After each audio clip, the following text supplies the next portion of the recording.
All right, so I wanted to discuss that joy, and no pun intended, joy is my middle name, that it's a lifestyle. And I wanted to kind of go through a few ideas for everyone because I want to give everyone an idea on the difference of joy and happiness and the simple steps to find more joy, purpose, and fulfillment in our lives because we all deserve it, frankly.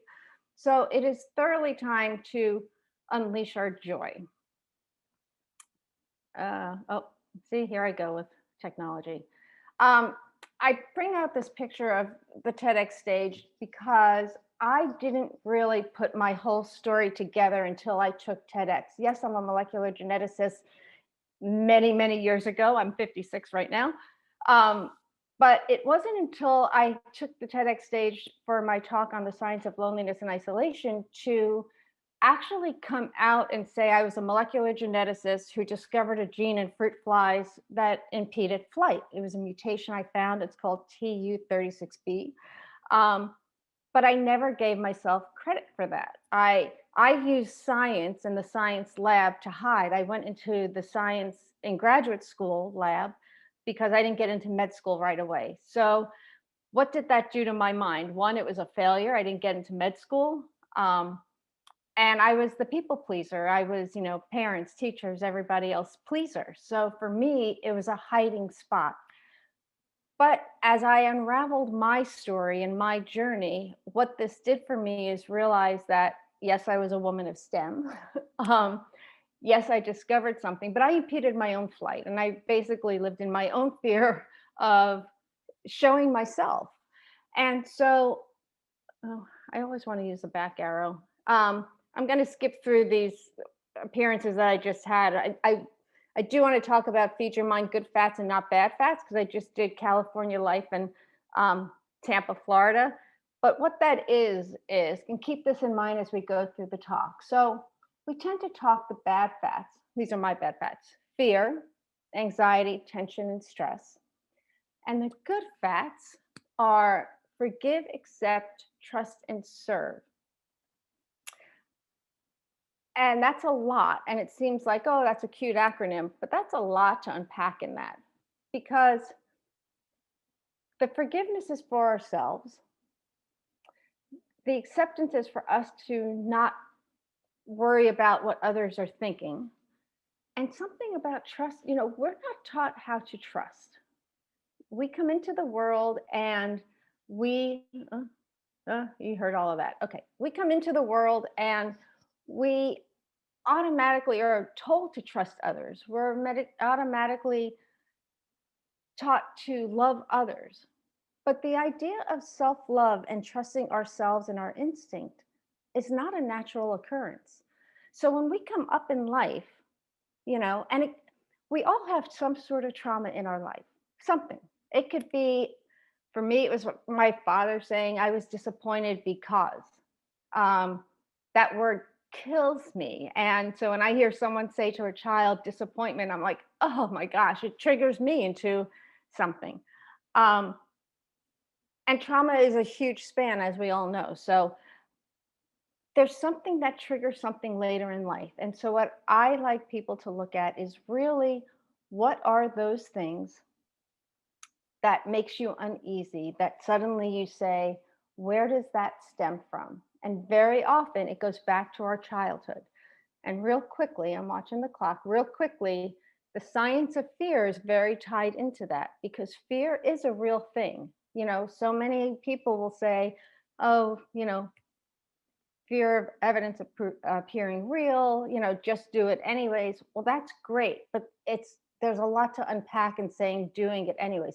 Fear is a great thing, don't get me wrong. It's our wake up call. It's our subconscious saying there's something here you need to really look at, but you just can't unravel it necessarily because there's imprints of fear that's stored in the amygdala of the brain that happens from in utero throughout your life. And if you think of them, I like to use the analogy of a tattoo.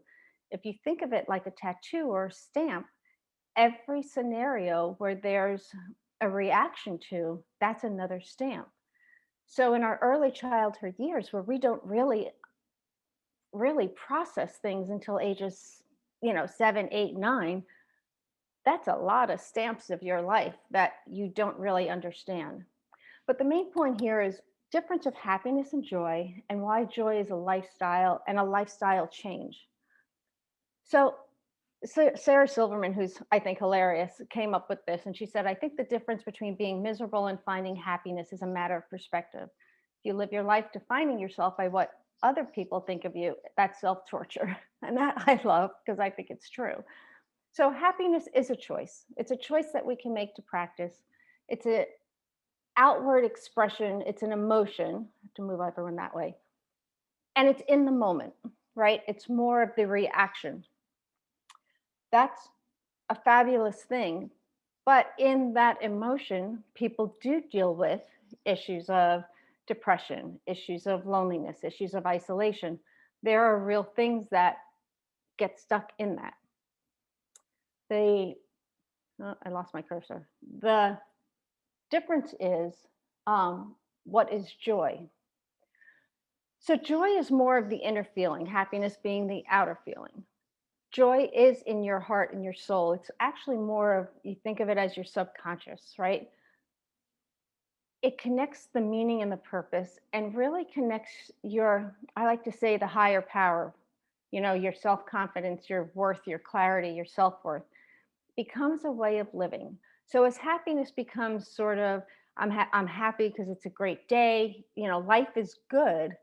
Joy becomes a lifestyle of being really confident and content in who you are and trusting what you're doing because you're confident in you. And that's really the big difference. Um, Ironically, my middle name is Joy. And ironically, I despised my middle name until my later years when I published my book and then I had my TED talk because there was a Robin Meyers who is a preacher and I couldn't use Robin Meyers. So they were like, can you use Joy?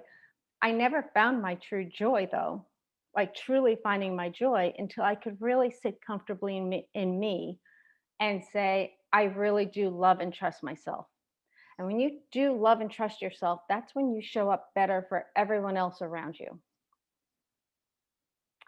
So I want to discuss because it's in your DNA, these patterns, it doesn't mean that you can't change that. If patterns are serving you, that's great. If they're not serving you, then it's time to change those. Some of this begins with, whoa, sorry, there goes my computer. Some of this begins with finding the balance. That's mindset, right? We hear that word, but mindset is a set of beliefs, a way of thinking. How do we think about the day? It's not always, you can just switch the gear, but just remember this, if there's one takeaway from this slide, you're the same person that you wake up with, that you wake up as. Right now, we're all kind of working from our kitchen tables, but you're the same person at the kitchen table as you are in the boardroom leading a conference. So if you do anything, because I'm a big morning routine person, and I say start with just 5 minutes, right? If you can do 2 mornings this week, great. Add a third. And we'll talk about the patterns, changing patterns of behaviors kind of quickly coming up. But if you do anything in the morning and you just need to sit with a cup of coffee, ask yourself these two questions. How do I want to feel today? And what do I need to happen for me today? Start your day with those two questions. It's great if you write it down. Some people, I wasn't a person who liked to journal initially, but there's an art of getting it from your head through your hands on a pen, pen to paper.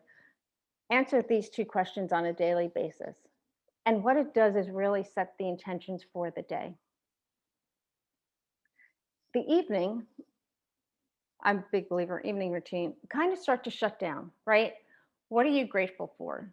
Sometimes when we're really struggling with our mental health, it's just hard times. And actually, mental health is on the rise right now because of, believe it or not, springtime, extended hours with the sun actually reduces melatonin, which is our sleep hormone production. High pollen increases anxiety because of an inflammation. So, what are you grateful for? And sometimes showing gratitude and being grateful and helping others really does help that issue. But in the evening, get your phone away from your bed. Really ask how your body's feeling, and honestly, cut ties to everyone and everything that you had interaction with so you can really sleep well.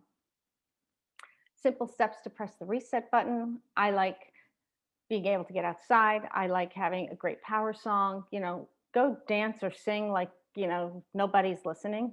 Breathing, meditation, like we just heard, recording a personal message on your cell phone. I am powerful. I am enough. When you hear your voice saying it, it means so much more than just listening to someone else li- saying it for you. Another thing, I am watching, establishing your non negotiables. You're allowed to say no. Took me years to stop saying yes. Um, and stick to those boundaries, right? That may shift your inner circle, but that's okay. That's okay because you'll find those people that truly will support and connect with you. They might come back into your life, they may come back around, but people aren't used to this new you. So you have to be able to live with that and show them why you're this new you.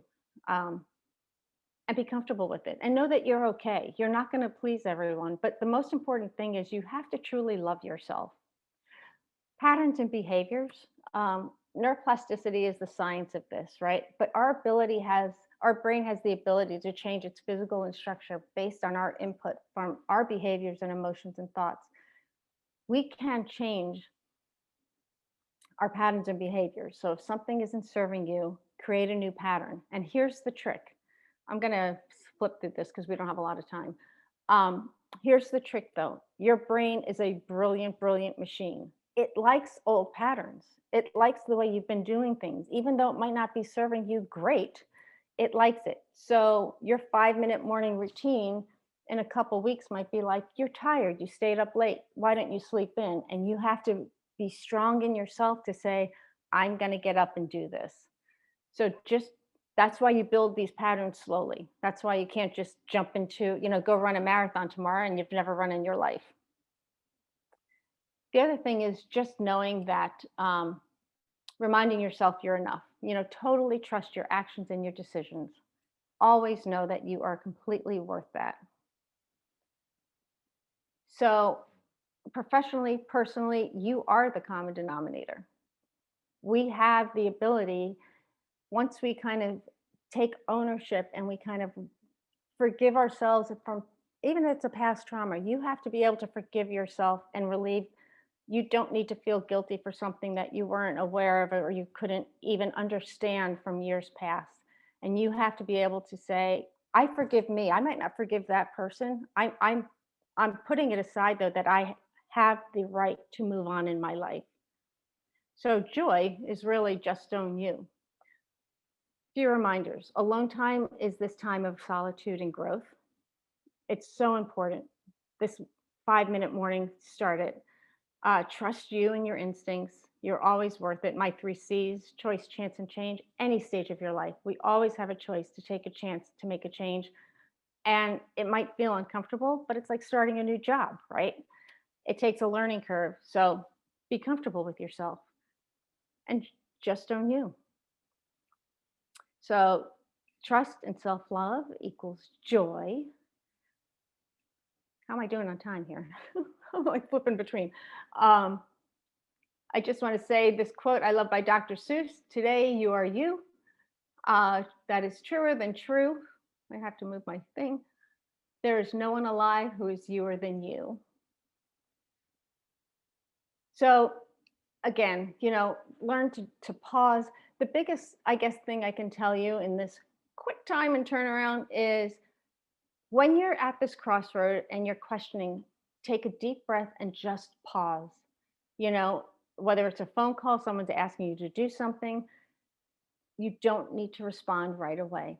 Unless, I always say, unless, it's an emergency, a true, true emergency, you have 5 minutes to make a choice or get back to someone tomorrow. We don't need to see that. Okay, so my big thing is, are you ready to unlock and find your joy? Because it is a lifestyle. It is a true step in changing the way you live. And I encourage everyone to do it because it really, truly, truly is amazing. It really is.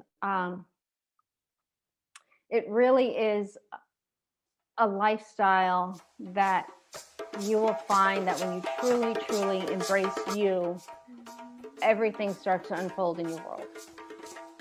And I think I did it.